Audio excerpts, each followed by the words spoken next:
Right to be Read podcast, episode number 32.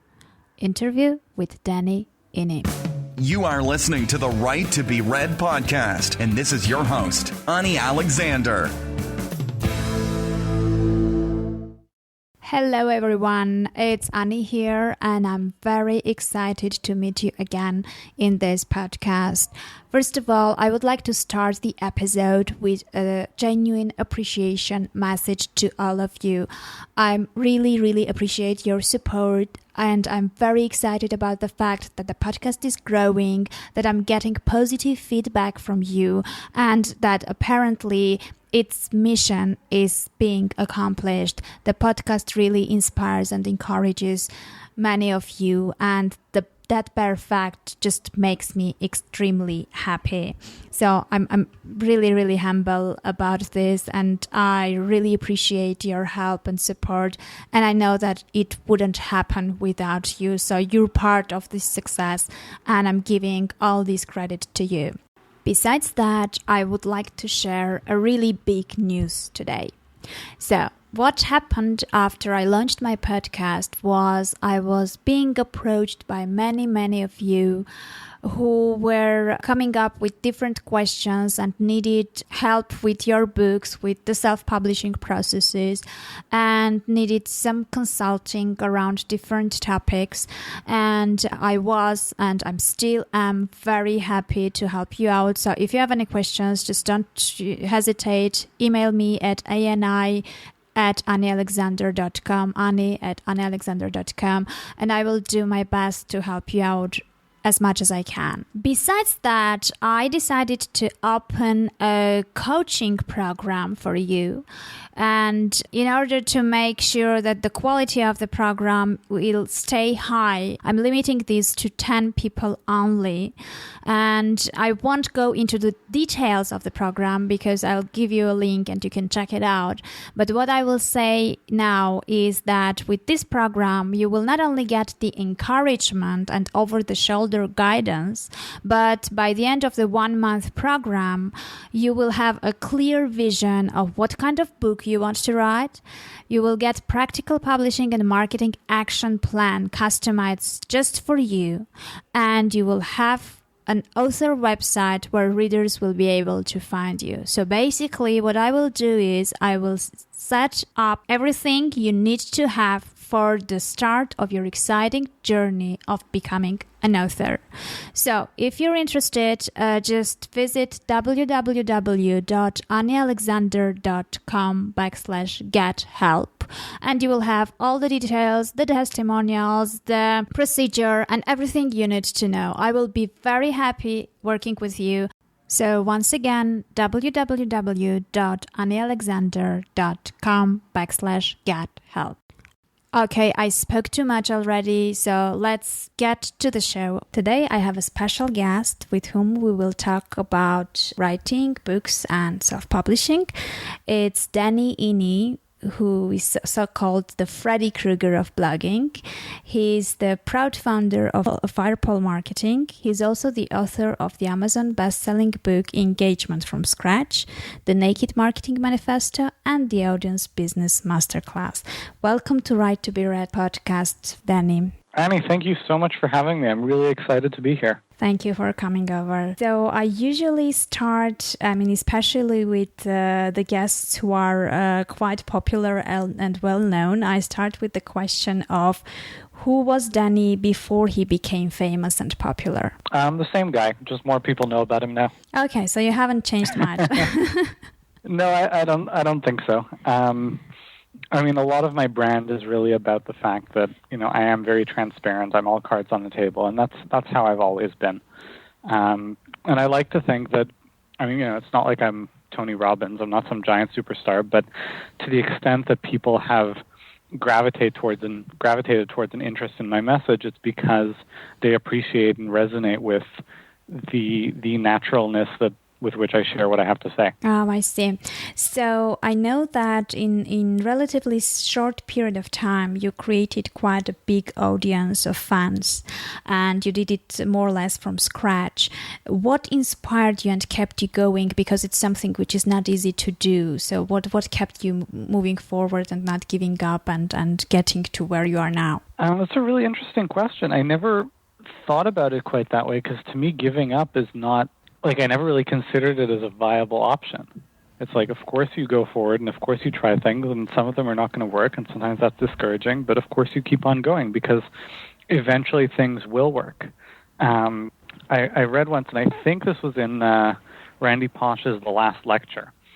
He talks about, to me this was a very clear articulation of an entrepreneurial mindset, though he didn't like this, he wasn't writing about entrepreneurship or anything. But he said that, when you're driving down a path and there's a wall in the middle of the road, for some people, they see it as a reason not to continue. It's an obstacle. It's what's stopping you. Mm-hmm. Other people see it as an opportunity to show how much they want to get over that wall. So, some people see it as, this is what's blocking you, this is what's stopping you.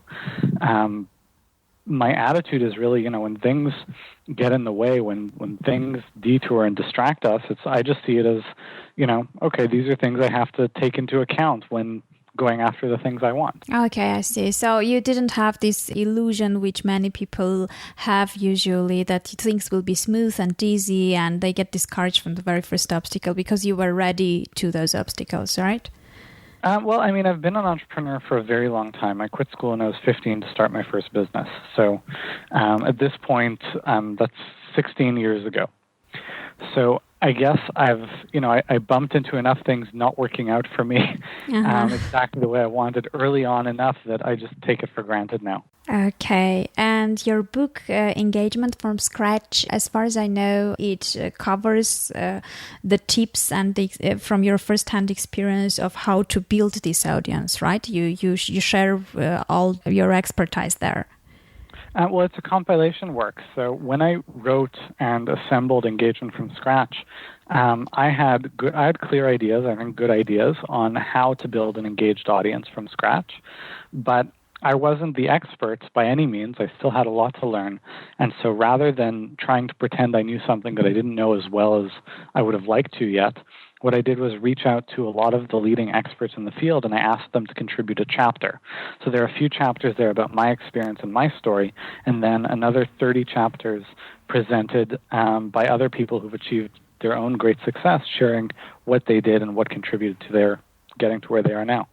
And was it difficult to get those people to write for you? Not as hard as you might think. It was difficult to get the first few big names. And that really requires, Guy Kawasaki contributed to the book, and Mitch Joel contributed to the book, and Brian Clark contributed to the book, and there's an extenuating story with all of them. With Guy Kawasaki, I had done a lot of work to help promote his previous book when it had come out, Enchantment at the time. With Brian Clark, I had done a lot of writing for Copy Blogger. I had connected with Mitch Joel at a local networking event because we both live in Montreal, but he's mostly just a super nice guy. But they were all, it's not like they owed me. Nobody owed me anything. But I had earned enough for them to at least, pay attention and listen to what I was offering. And since I made it very easy for them, they very generously accepted and were willing to participate. But once I had a few big-name players on board, for everyone else it was easy, because it was no longer, hey, would you like to contribute a chapter to my book? It was a question of, hey, would you like to be in a book with Guy Kawasaki and Brian Clark and Mitch Joel? And everyone says yes to that. I see. Yeah, very, very interesting strategy. And I guess, yes, after a few names, it works itself, because many would love to be in the same book with Guy Kawasaki and the other big names. Well, it's also very much, you've got to consider, what was the strategy in writing this book? This was an audience-building activity for me. I wanted more people to be exposed to it. And I had not a huge audience at the time. And so I knew I wasn't going to make it a huge success all on my own. So I was counting on my co-authors helping me to spread the word. Now, for someone like Guy Kawasaki, who's huge, he was doing me a favor just by contributing a chapter, and I'm very grateful to him for doing that. He doesn't care that he's in my book. He's in, 100 books every year. It's not a big deal to him. But it's the other people who are not quite at that level, but were doing well and growing, that they were really excited to tell everyone, hey, I'm in this book with Guy Kawasaki. And so they're the ones who did a lot to spread the word. If I was trying to get a lot of, top-tier players, it might be an impressive book, but nobody would spread the word because none of them would care. I see. So can we say that this book itself is part of your strategy of building and enlarging your audience? Absolutely. Okay, I see. And I was a bit confused, to be honest. I saw the book on Amazon and I saw its ratings and I know that it's selling pretty well. But at the same time, I saw it for free on your website.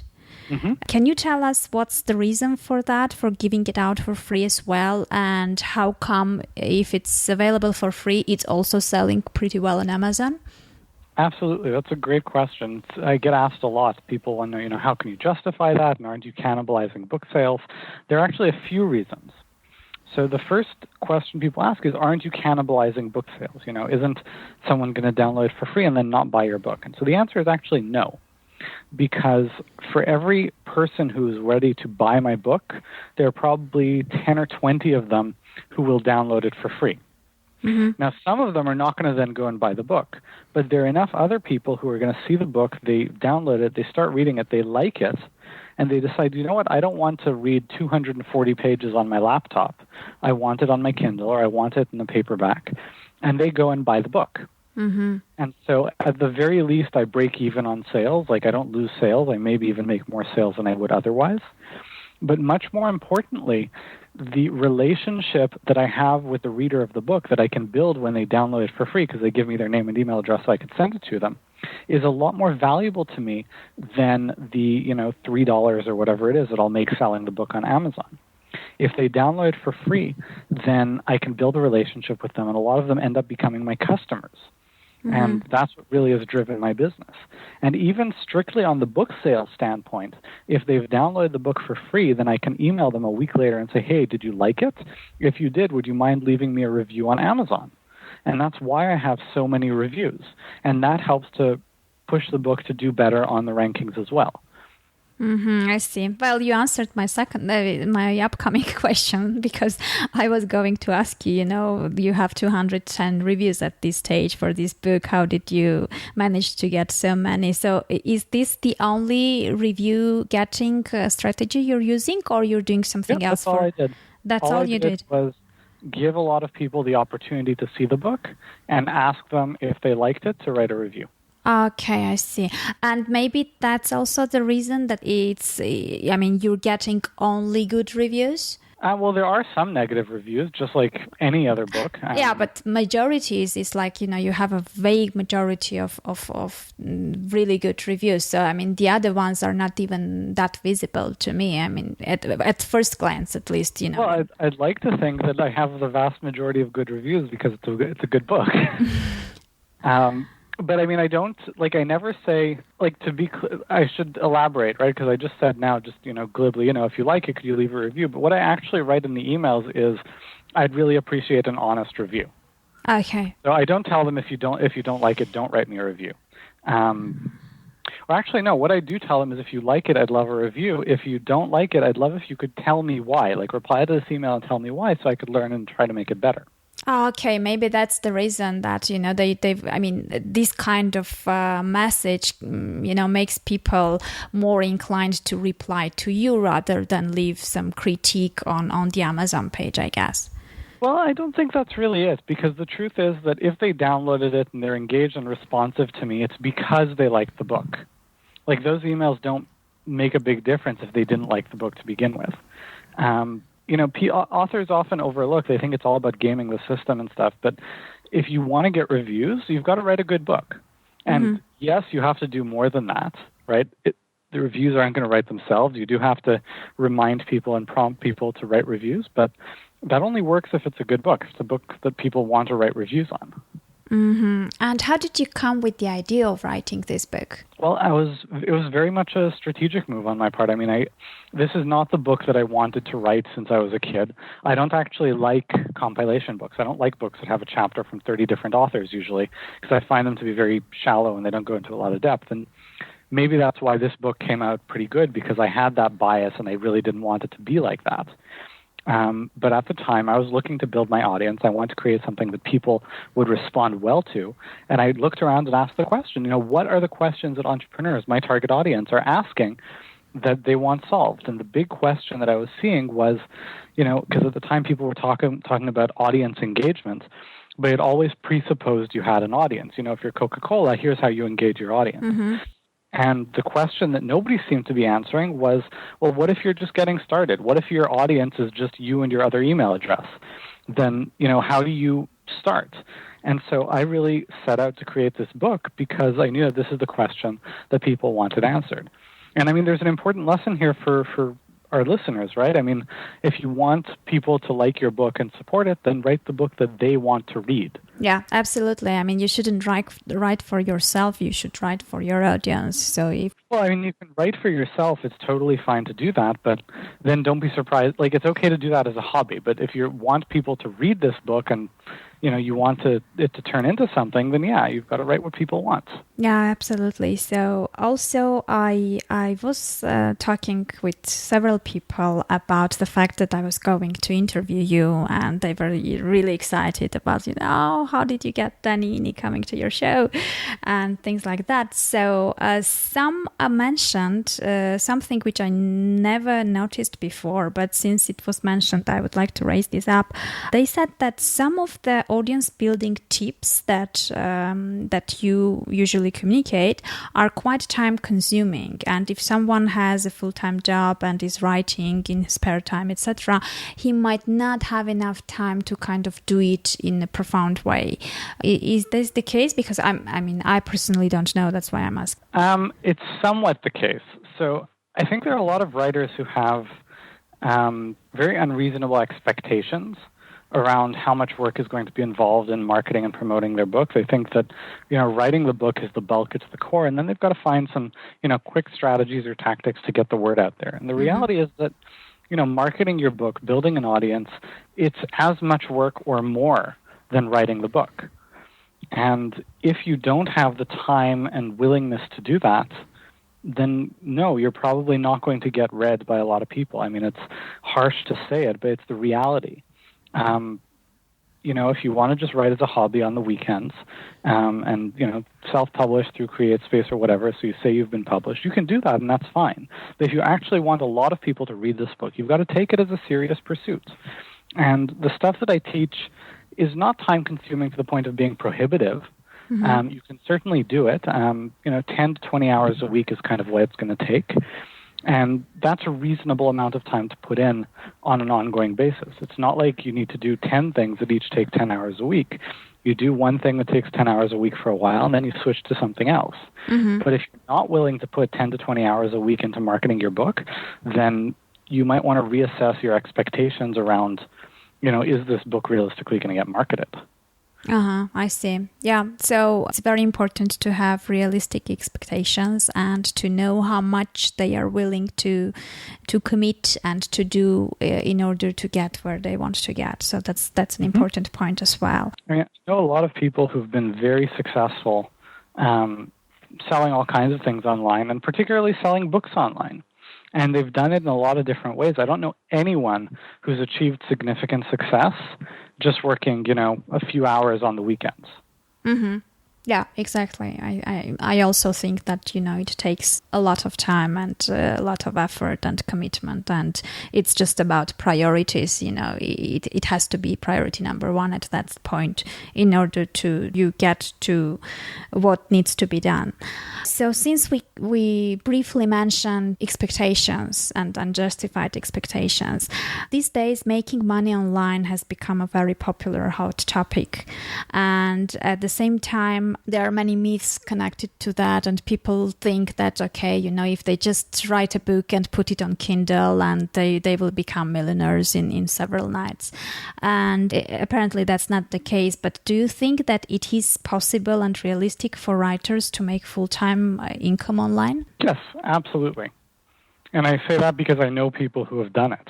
But you've got to take a full-time and more than full-time work ethic to your writing.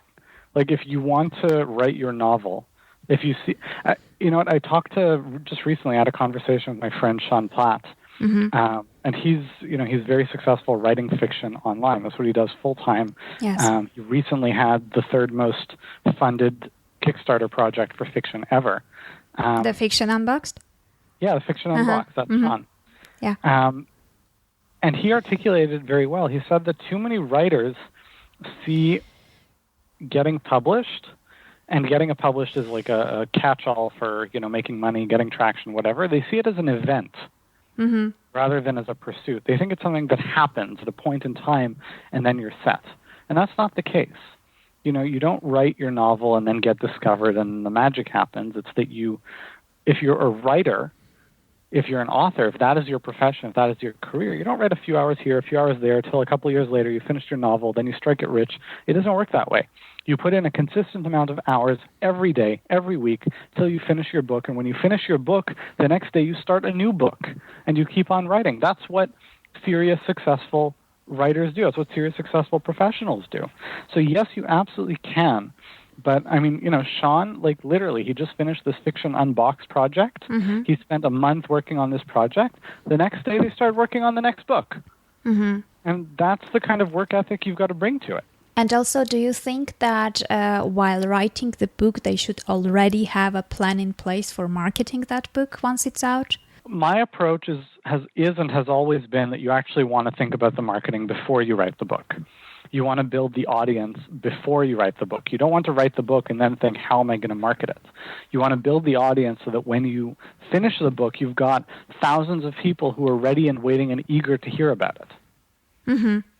Okay, so you also create anticipation with this audience who will be waiting for the book to come out as well. Well, another thing which I wanted to ask you, you've got to the point that your audience is so large that most probably you don't have the time to reply to everyone personally.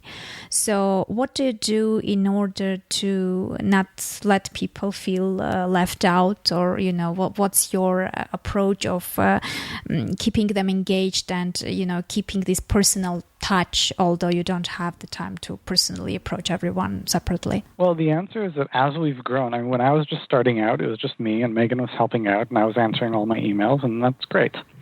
And since then, we've grown a lot. At the time, if you look at where we were in 2011, middle of 2011, I had 500 subscribers. I could easily answer every question, every email, every comment. Today, we have about 30,000 subscribers. And we have a set of products that we sell, and we're involved in a whole bunch of initiatives. But it's also not just me anymore. There are 10 people who work for me to do what we're doing. And a personal, direct response from a real person is, in the context of my business and our values, it's very important. But that doesn't mean it has to come from me. There are people within my organization who are deputized, who have the authority to speak for us, to share ideas on my behalf. And that doesn't mean they're replying pretending to be me. Nobody does that. If you get an email from Danny Iny, if you reply to an email from Danny Iny, it's going to go to Danny Iny's private mailbox, and I will answer you privately. But you can ask questions. For example, every morning we publish a Q&A email. We answer a question about online marketing or online business, and it's Sid who writes and publishes those emails. And we have between 50 and 200 people reply to those emails every day, and those replies go to Sid, and Sid will answer all of those questions. We have currently about 2,000 students in our training programs. And those questions go to one of our student support specialists who are there to help our students, and will answer their questions. So you can maintain a personalized touch without it necessarily having to be you answering all of those emails over a certain scale. Okay. If you look at Zappos, Zappos is the shoe company, and they pride themselves on amazing, engaged customer service. You can call up the Zappos help desk, and you can expect to get good support. That doesn't mean you need to expect that Tony Hsieh, the CEO, is going to answer your call. Absolutely. And as you mentioned, now you have 30,000 people who have gathered around Firepole Marketing. So what is the one common thing that unites them all? Is it your brand, or is it an idea around which they gathered? What unites those people together? Well, it's a combination of things. They've all come together, first of all, around a need. They all have a need to get better at online business, to learn to build an audience, promote their products, their services, their ideas, build a following, do the things that we teach. They've also come together around a set of values that we share. We believe in transparency. We believe in honesty. We believe in telling the truth when you've made a mistake. We believe in caring about your customers. And the people who come to us have connected and resonated with those ideas and values. So it's a combination of things. Mm-hmm. If we go back to the books again, which have been the most effective book marketing tactics that you've used for your books so far? Honestly, just giving it away for free. And giving it away for free at every opportunity. I'm happy anytime to tell people, as our listeners here should know, if you go to firepolemarketing.com, then you can join our community and get access to a ton of free content, including my book. And it's all free. There's no registration fee, nothing like that. You just opt in, join us. You can be a part of what we're doing, and you get access to a ton of great stuff in the process. Just putting that out there as much as possible.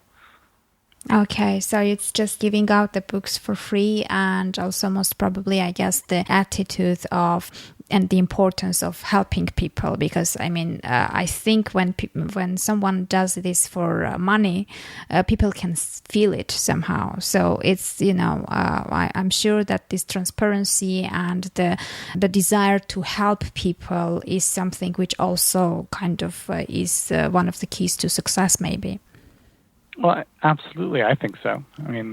It's kind of driven a lot of what we do. Okay, and now what inspires you most? What is the main idea, or what's the main goal, or where you want to be that keeps you moving forward? Well, I believe that business can be a lot better than it is today. And I'm very excited and passionate about what we've done and what we've built. But I think that in the big picture, this is just scratching the surface of the change and impact that can be made. So I'm inspired by what is possible for us to do and create if we buckle down and work hard and don't get discouraged by that occasional wall that's right in the road. Mm-hmm. Okay, I see. And maybe the last question, what will be your advice to the newbie writers who are just starting, who have this big desire to follow their passion, but also parallel to that have life happening, so they have all the other obligations aside? I guess I'd say that it's a marathon. It's not a sprint. It's not about can you buckle down and ignore everyone and everything else in your life for a month to finish your book. It's about can you carve out a dedicated amount of time every day and every week that you can be consistent with and keep writing on an ongoing basis for as long as it takes. And it might take a long time. It might take years. But it's not about how long it takes. It's about where that ends up bringing you. And if you find the process to be valuable and engaging and rewarding, then you're going to be enjoying that process, and you're going to be happy when you get to where you want to go if you're persistent and you keep on going. Mm-hmm. Wonderful. Well, thank you so much for the interview, Danny. It was really inspiring. I'm sure that the listeners got many useful things out of this. And thank you once again for coming over. Annie, it's completely my pleasure. I'm grateful that you invited me to be on the show. I'm grateful to everyone who's dedicated time out of their very busy days to hear what we have to say. I hope this has been valuable. I would really encourage everyone who's listening to this to get my book. It's free on my website, firepolemarketing.com, or, search it on Amazon, buy it there if you prefer. And if you have any questions about anything that you've heard today, you can email me directly, Danny, D-A-N-N-Y, at firepolemarketing.com. It's my private email address, and I answer all of my emails within 24 hours. Oh, great. Amazing. Well, thank you once again, and have a nice day. Well, that was it. As always, I hope you enjoyed the interview.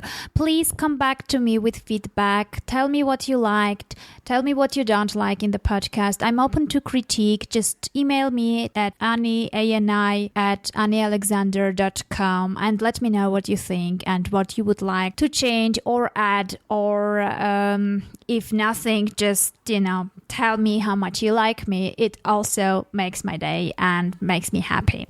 So I would also like to remind you that since you're part of this show, I'm interviewing you as well. So I'm going to have a listeners interview series, which I already started with the episode number 31, and I will continue those. So if you think that you have an interesting story to share and you would like to be on the show and you would like me to interview you, just drop me an email and explain why you think that you should be interviewed and not anyone else. Take care, have a nice day, and just, go and write. That's what writers do.